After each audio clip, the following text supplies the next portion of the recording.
This week we're going to talk about Chapter 13, Benefit Options. Benefits have been a huge part of doing business since as early as the 1940s.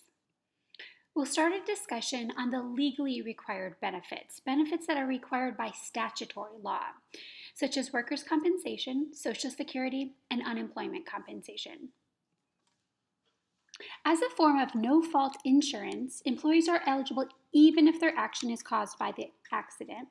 Workers' compensation covers injuries and diseases that arise out of and while in the course of employment.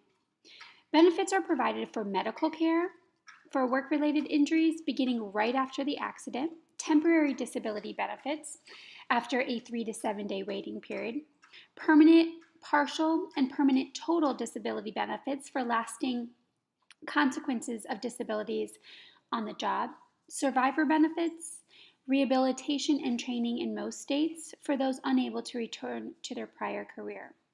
Workers' comp costs can vary over time. During the early years of this century, the costs rose, but as recently as 2005, the dollar cost began to decline. Costs in recent years have been the lowest since the 1980s. Experts believe part of this stabilization relates to employer safety programs, with far fewer fatal accidents occurring and somewhat higher incidence of minor, less costly accidents. Now keep in mind, states vary in the size of the payout of claims. For example, New York State has a payout formula for totally or partially disabled that is based on his or her average weekly wage from the previous year. Additionally, some states provide second injury funds. These funds relieve an employer's reliability when a pre-employment injury combined with a work-related injury to produce a disability greater than that caused by the latter alone. Workers' compensation is covered by state, not federal laws. When Social Security was introduced in 1937, only about 60% of all workers were eligible. Today, nearly every American worker is covered, about 96% actually. Whether a worker retires, becomes disabled, or dies, Social Security benefits are paid to replace part of the lost family earnings. Ever since its passage, the Social Security Act has been designed and amended to provide a foundation of basic security for American workers and their families. The money paid to these benefits comes from the Social Security contributions made by both employees and employers, as well as self-employed people during their working years. As contributions are paid in each year, they are immediately used to pay for the benefits to current beneficiaries. There lies a major problem with Social Security. While the number of retired workers continues to rise, no corresponding increase in the number of contributors to Social Security has offset the cost. Combine the increase in beneficiaries with the cost stimulants, and the outcome is not surprising. Combine the increase in beneficiaries with other cost stimulants, and the outcome is not surprising. There has been a dramatic increase in both the maximum earnings base and the rate at which that base is taxed. With the rapid rise in taxable earnings, one should get used to paying some amount of Social Security tax on every dollar they earn. Now, the maximum is over $110,000 for one part of Social Security, the Medicare piece. There is no earnings maximum. For every dollar deducted as an employee's share of Social Security, there is a matching amount paid by employers. Because Social Security is retirement income to employees, employers should decrease private pension payouts by a corresponding amount. Current funding levels produced a massive surplus during the 1990s. Baby boomers have reached their peak earnings potential, and their Social Security payments subsidize a much smaller generation born in the 1930s. The first of these boomers are now retiring, and the impact of the Social Security tax lost and new benefits being paid spells big problems for the system. There are now almost 3.5 workers paying into the system for each person collecting benefits. Within the next 40 years, this ratio will drop to about 2 to 1. The major benefits under Social Security fall into four main categories: old age or disability benefits, benefits for dependents of retired and disabled workers, benefits for surviving family members of a deceased worker, and lump sum death payments. To qualify for these benefits, a worker must work in covered employment and earn a specified amount of money, which is about $780 today, for each quarter year of coverage.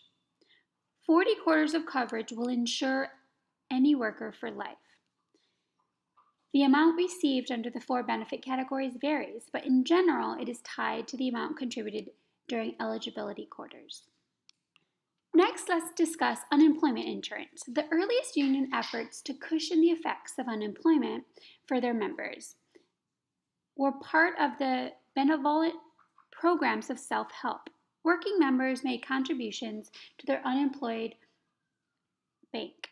With passage of the unemployment insurance law, this floor of security for unemployed workers became less dependent upon the philanthropy of co-workers. Unemployment insurance laws vary by state. In the majority of states, unemployment compensation paid out to eligible workers is financed exclusively by employers that pay federal and state unemployment insurance tax. The federal tax amounts to 6.2% of the first $7,000 earned by each worker. In addition, states impose a tax above the $7,000 figure. The extra amount a company pays depends on its experience rating. Lower percentages are charged to employers who have terminated fewer employees. All workers except a few agriculture and domestic workers are currently covered by unemployment insurance laws. These covered workers must still meet eligibility requirements to receive benefits. One must meet the state requirements for wages earned or time worked during an established period of time referred to as a base period. This is often 1 year. One must be determined to be unemployed through no fault of his or her own. And states may have other eligibility requirements that need to be met. Until 1958, the maximum number of weeks any claimant could collect unemployment was 26 weeks. However, the 1958 and 1960-61 recessions yielded large number of claimants who exhausted their benefits, leading many states temporarily to revise upward the maximum benefit duration. During the recession of 2008 to 2010, the rise in unemployment was staggering. Several prominent employers announced huge layoffs. The number of jobs lost in the U.S. during the first year of recession was nearly 3 million. In 2008, Congress enacted the Emergency Unemployment Compensation Program, or EUCOA. With this program, there are 4 tiers of benefits. The first 2 tiers are available in all states and together provide up to 34 weeks of additional emergency benefits. The third and the fourth tier are available in states with particularly high unemployment rates, providing 47 to 53 total weeks of unemployment benefits. In general, benefits are used on a percentage of an individual's earnings over a recent 52-week period, up to the state maximum amount.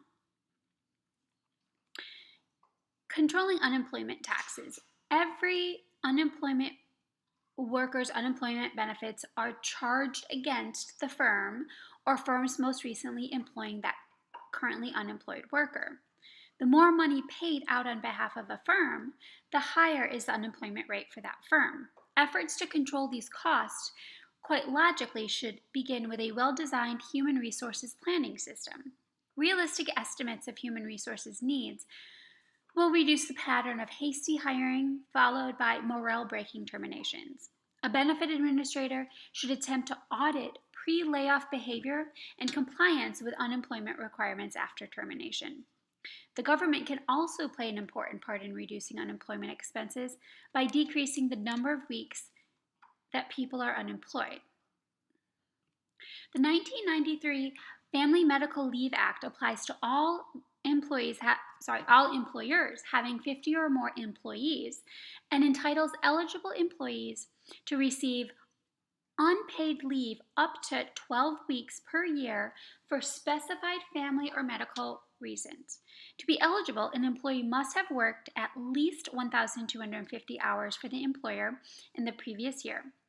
Common reasons for leave under FMLA include caring for an ill family member or adopting a child. More state legislatures are now moving toward some form of paid family and medical leave for workers as well. In 1985, Congress enacted this law to provide current and former employees and their spouses and dependents with a temporary extension of group health insurance when coverage is lost due to qualifying events. All employers with 20 or more employees must comply with COBRA, the Consolidated Omnibus Budget Reconciliation Act. An employer may charge individuals up to 102% of the premium for coverage. That includes 100% of the premium, so the full cost of the premium, plus a 2% administration fee. This can be extended up to 36 months, but the standard is 18 months, depending on the category of the qualifying event.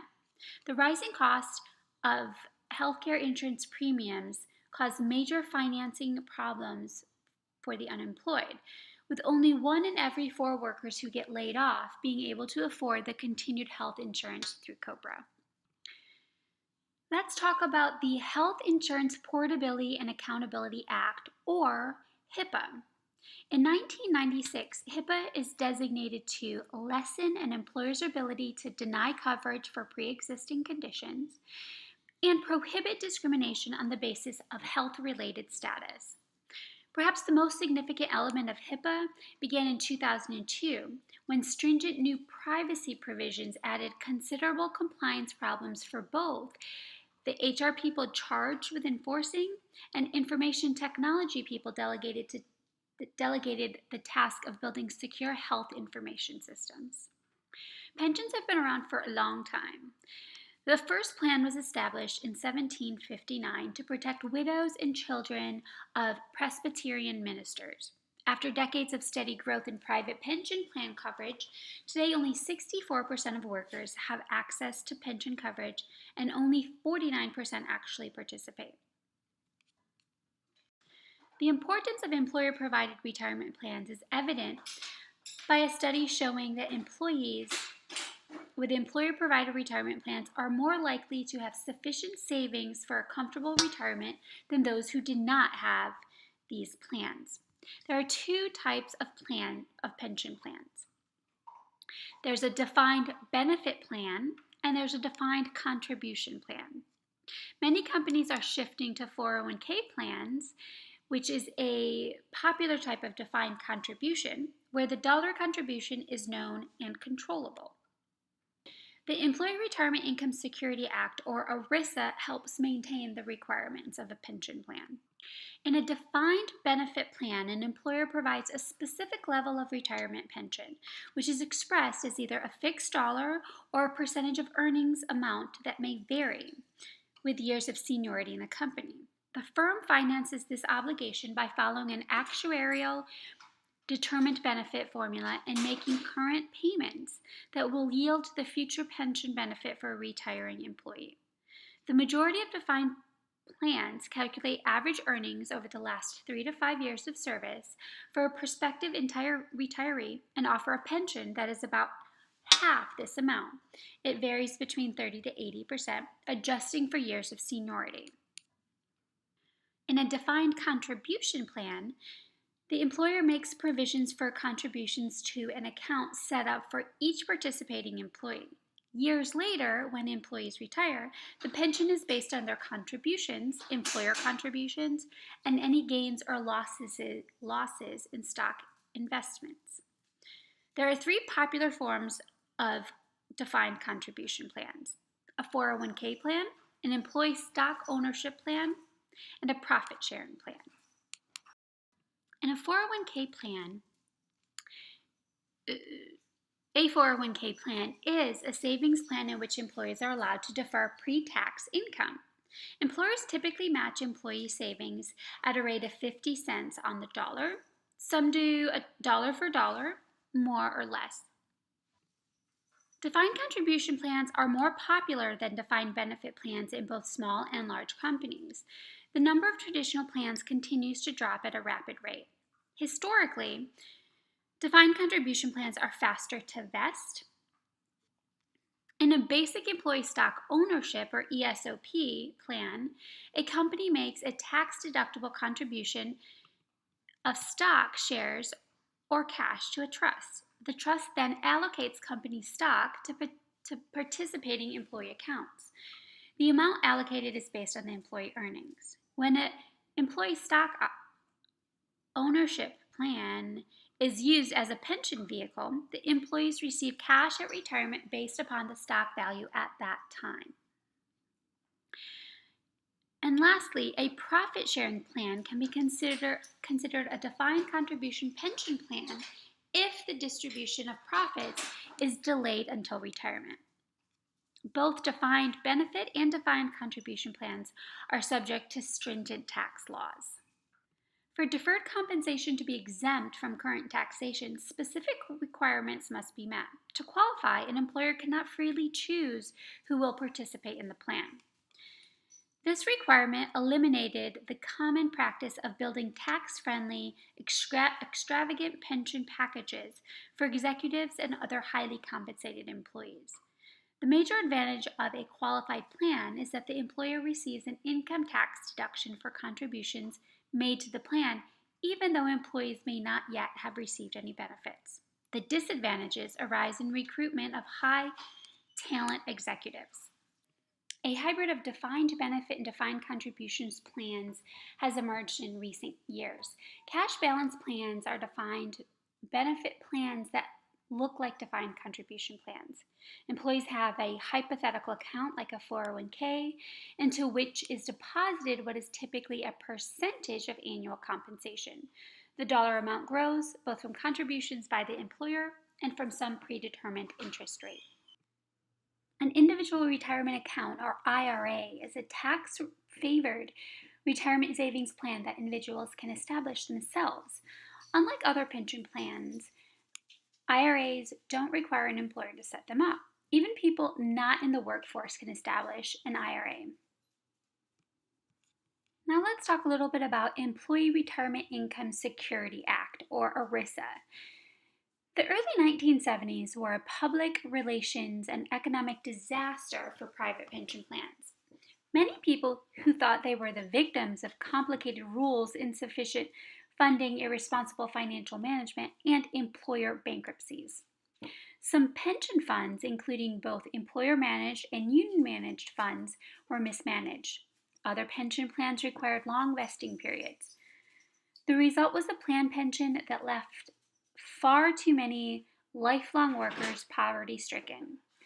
The Employee Retirement Income Security Act was passed in 1974 as a response to these problems. ERISA does not require that employers offer a pension plan, but if a company decides to have one, it is rigidly controlled by ERISA provisions. The provisions were designed to achieve two goals: to protect the interests of approximately 100 million active participants, and to stimulate the growth of such plans. ERISA requires that employees be eligible for pension plans beginning at age 21. Employers may require 12 months of service as the precondition for participation. The service requirement may be extended to 3 years if the plan offers full and immediate vesting. The vesting refers to the length of time an employee must work for an employer before he or she is entitled to employer payments made into the pension plan. The vesting concept has two components. Any contributions made by the employee to a pension fund are immediately vested. The vesting right becomes questionable only with respect to the employer's contributions. The economic growth and tax relief Reconciliation Act of 2001 states that the employer's contribution must vest at least as quickly as one of the following formulas: full vesting after 3 years, 20% after 2 years, and 20% each year thereafter, resulting in full vesting after 6 years. The vesting schedule that an employer uses is often a function of the demographic makeup of the workforce. An employer who experiences high turnover may wish to use the 3-year service schedule. By doing so, only employees with less than 3 years of service at the time of termination receives no vested benefits. Or the employer may use the second schedule in hopes that earlier benefit accrual will reduce undesired turnover. Portability of pension benefits becomes an issue for employees moving to new organizations. ERISA does not require mandated portability of private pensions. On a voluntary basis, though, the employer may agree to let an employee's pension benefits transfer to the new employer. For an employer to permit portability, the pension rights must be vested. The Pension Benefit Guaranty Corporation, or the PBGC, despite the wealth of the constraints imposed by ERISA, the potential still exists for an organization to go bankrupt or in some way fail to meet its vested pension obligations. To protect individuals confronted by this problem, employers are required to pay insurance premiums to the PBGC established by ERISA. In turn, the PBGC guarantees payment of vested benefits to employees formerly covered by terminated pension plans. The Pension Protection Act of 2006, or PPA, was passed by Congress in the wake of Enron and WorldCom. Its purpose was to protect employees' retirement income as well as transfer some responsibility for retirement savings from the employer to the employee. A key provision of the law allows employees in publicly traded companies the freedom to sell off any employer stock purchased through deferrals or after-tax contributions. It is expected that the provision will motivate employees toward the invested in defined contribution plans. The law also aims at employers who fail to set aside enough reserves to cover current and future pension obligations by defining plans less than 70% funded as at-risk plans.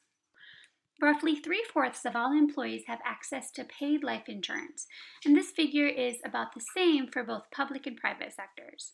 Typically, coverage would be a group term insurance policy with a value of 1 to 2 times the employee's annual salary.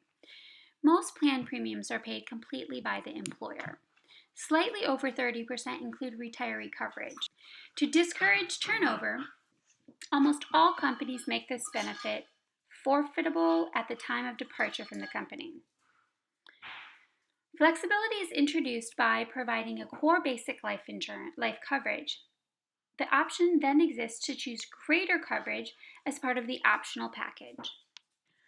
An employer's share of healthcare costs is contributed into one of 6 healthcare systems: community-based system, such as Blue Cross, commercial insurance plan, self-insurance, a health maintenance organization, a preferred provider organization, or a point-of-service plan. Community-based systems, commercial insurance, and self-insurance operate in a similar manner. 2 major distinctions exist. The first distinction is the manner payments are made. With Blue Cross, the employer-paid premiums guarantee employees a direct service, including room, board, and necessary health services covered by the plan. Coverage under a commercial insurance plan guarantees fixed payments to the insured for the hospital service, and the insured in turn reimburses the hospital. The second distinction is the way costs of medical benefits are determined. Blue Cross uses the concept of community rating. In effect, insurance rates are based on the medical experience of the entire community. In contrast, insurance companies use a narrower experience rating base, preferring to charge each employer separately according to its medical facility usage. Self-insurance, the cost of medical coverage is directly related to the usage level, and employer payments go directly to the medical care providers. With an HMO or health maintenance organization, they provide comprehensive benefits for a fixed fee. HMOs offer routine medical services at a specific site. Employers make prepayments in exchange for guaranteed healthcare services on demand. By law, employers of more than 25 employees are required to provide employees the option of joining a federal qualified HMO. If the employee opts for HMO coverage, the employer is required to pay the HMO premium or an amount equal to it for previous healthcare coverage, whichever is less. Preferred provider organizations, or PPOs, represent a variation on healthcare delivery in which there is a direct contractual relationship between and among employers, healthcare providers, and third-party payers. An employer is able to select certain providers who agree to provide price discounts and submit to strict utilization controls. In turn, the employer influences employees to use the preferred providers through financial incentives. Doctors benefit by increasing patient flow, employers benefit through increased cost savings, and employees benefit through a wider choice of doctors than might be available under an HMO. And a point of service, or POS, is a hybrid between an HMO and PPO. The POS plan provides an individual to choose which plan to seek treatment at the time the services are needed. It provides the economic benefits of the HMO with the freedom of a PPO. The HMO component of the POS plan requires office visits to an assigned primary care physician, with the alternative to receiving treatment through the PPO component. The PPO component does not require the individual to first contact the primary care physician, but does require that in-network physicians be used. When POS plan participants receive all of their care from physicians in the network, they are fully covered, as they would be under a traditional HMO. POS plans allow individuals to see doctors outside of the network, for which payment of an annual deductible ranging from $100 to $5,000 is required. Health reimbursement arrangements are accounts set up by employers for a specified amount. It covers qualified medical costs are submitted for reimbursement until the account is depleted. With a customized plan, the employee chooses among a menu of healthcare products, each with different prices. The employer subsidizes part of the premium for the choice made by the employee. Design your own products. Employees select their own providers and benefit features, and the employer subsidizes up to a set level. Lastly, health savings account, or HSAs, represent a second direction taken by consumer-directed health plans, or CDHP. An HSA is a tax-exempt account built up through contributions of the employee, employer, or both that can be used to pay for healthcare expenses. A number of benefit options provide some form of protection for disability. For example, workers' compensation covers disabilities that are work-related. Even Social Security has provisions for disability income to those who qualify. Beyond these two legally required sources, there are two private sources of disability income: salary continuation plans and long-term disability plans. Many companies have some form of salary continuation plan that pays out varying levels of income depending on the duration of the illness. At one extreme is short-term illness covered by sick leave policy and typically reimbursed at level equal to 100% of their salary. The most practice these days is to give paid time off rather than sick days. After such benefits run out, disability benefits become available. Short-term disability, or STD, pays a percentage of an employee's salary, about 60% on average, for temporary disability because of sickness or injury. On-the-job injuries are covered through workers' comp, keep in mind. Long-term disability, or LTD plans, typically kick in after the short-term plan expires. LTD usually is underwritten by insurance firms and provides 60 to 70% of pre-disability pay for a period varying between 2 years and life. Estimates indicate that only about 30% of U.S. businesses provide long-term disability insurance. Dental insurance is much more prevalent today, with about 90% of all employers with more than 500 employees providing some level of coverage. At the start of the century, the typical cost for employee dental coverage was $219. Annual cost increases now are beginning to heat up. The relatively modest cost in dental care coverage can be traced to stringent cost control strategies and excess supply of dentists. As the excess turns into predicted shortage in the coming years, it is expected that dental benefit costs will grow at a faster rate. Vision care dates back only to the 1976 contract between the U.S. auto workers and the big three automakers. Since then, this benefit has spread to other auto-related industries and parts of the public sector. 78% of large employers offer a vision plan. Most plans are non-contributory and usually cover partial costs of eye examinations, lenses, and frames. And lastly, we have miscellaneous benefits.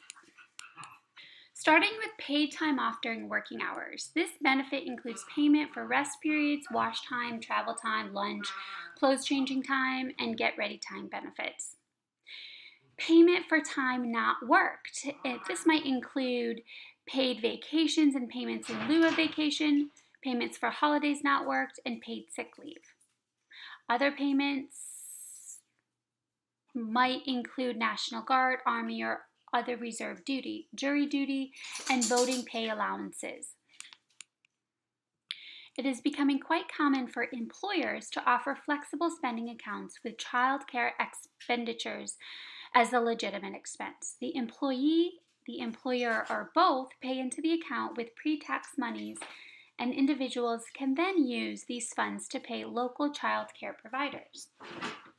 With longer life expectancies than ever before, and the aging of the baby boomer generation, one benefit that would become increasingly important is elder care assistance.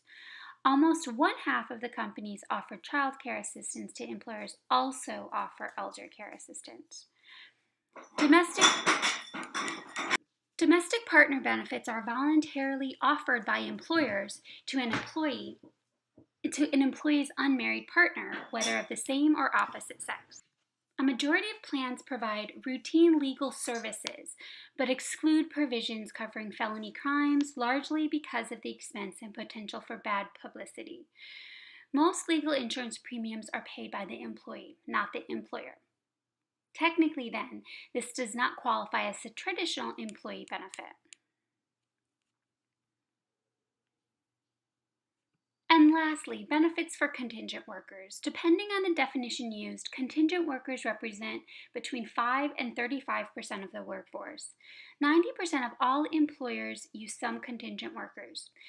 Contingent work relationships include working through temporary help agencies, working for a contract company, working on a call, or working as an independent contractor, both to reduce costs because fewer benefits are offered and to permit easier expansion and contraction of production services. Contracting offers a valuable way to meet rapidly changing environment conditions.